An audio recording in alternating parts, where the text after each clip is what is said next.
biggest mistake you can make as a course creator is to say, well, I created this amazing course that has all this information that people need and it can change their life, and then assume that people will just know about it. Creating the course is the easy part, but getting in front of your audience is where it's going to require work. And so today I want to talk about 5 strategies that you can incorporate so that you can show up in front of your audience more intentionally and help them to know why they need your course. First things first, use social media to your advantage. A lot of times we get on social media and we scroll and get stuck in the black hole and we're just scrolling and scrolling and scrolling with really no intention.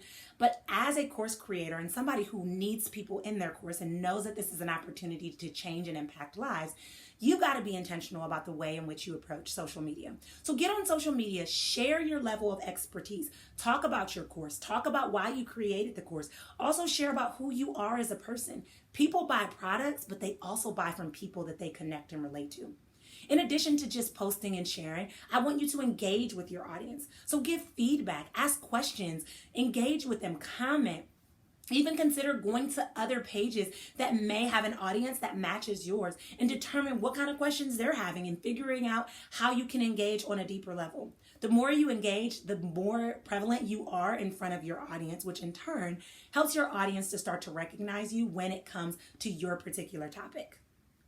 So the next step is to consider your ideal learner. Really put yourself in your ideal learner's shoes.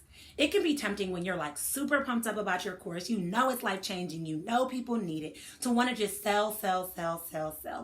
But in reality, if all you're doing is pushing a sell, you may miss a lot, right? So put yourself in your ideal learner's shoes. Consider what your ideal learner would be looking for from you, what your ideal learner needs. And when you make that your priority, you'll start to create content and you'll start to relate to your audience in a different level that'll allow them to feel more validated in taking that next step and signing up for your course.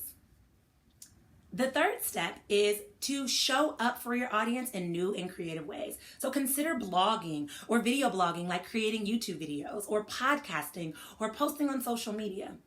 The more prevalent you are, the more people can get an opportunity to see what you have to offer.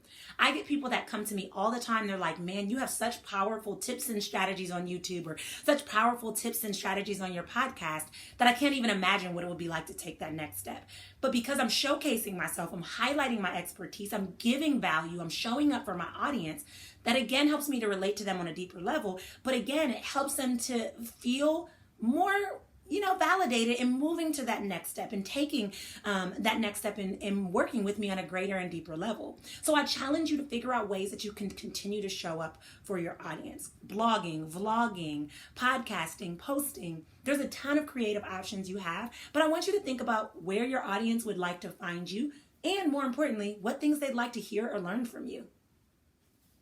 The next step is to educate yourself. As a lifelong learner, I value education. And I think it's so sad when people are like, education's K through 12, like you're done. And I don't mean formal education in the sense that you have to go to college or anything like that. But what I will say is that you should always be seeking to learn something new. In fact, that's one of the things that I look for every day, an opportunity to learn something new. And I'm a firm believer that when you stop learning, you stop growing. And when you stop growing, you stop impacting. And as a coach, my entire goal is to be able to impact and change lives. And so I make learning a priority of mine. So even though I've created courses in the past, I have my book writing bootcamp course that I created years ago. I'm constantly updating that course to maintain its relevancy, to make sure that my students are constantly in the know and have the material to succeed. And most importantly, as I continue to learn, I'm continuing to be able to impact lives in bigger ways. And so I want you to think of ways that you can continue to stay in the know about your particular topic, how you can continue to maintain that priority of educating yourself. And so in turn, you have the opportunity to impact your audience on a greater level. Finally, the last step is probably the most important. A lot of times when we create a launching plan, after we launch our course and we get it out into the world, we let people know that it's here, we have this idea of how it's going to work, right? We have an idea of what we're going to do, and we're like, I'm going to do this, this, and this. And even when this, and this don't work, we're still doing it because we feel like we need to, right? I know for me, it was like, I'm going to post on social media at 12, 3, and 6. And I did that every single day for over a year. And it just didn't seem like I was making very much progress. But I kept doing it because that was part of my launching plan that I stayed stuck with. What I'm going to challenge you to do is something different. I'm going to challenge you to reflect on what's working and what's not.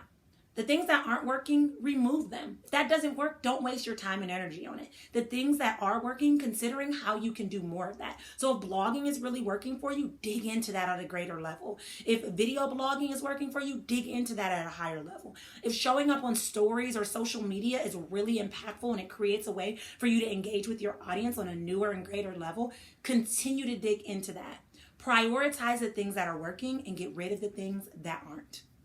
I check in with myself at least once a week to determine any new steps that I want to take for the next week and to make sure that I'm more intentional about how I'm relating to my audience. Overall, creating my course was the best thing I have ever done. As a coach, I desire to be able to impact people all over the world, but I also recognize that I'm only one person. And this is one great tool that I have used to share my expertise and my passion with the world without overwhelming myself. So if you're in the process of creating a course, you know it's something that you are ready to do, sign up using the link below, where I'm sharing a totally free training called The Course Creation Made Simple, where I walk you through the process of taking your amazing passion, that zone of genius that you have, and creating a course that sells. Trust me when I say you do not want to miss this. So definitely, again, use the link below to sign up, and I can't wait to see you on the inside. Until next time, I will chat with you guys later.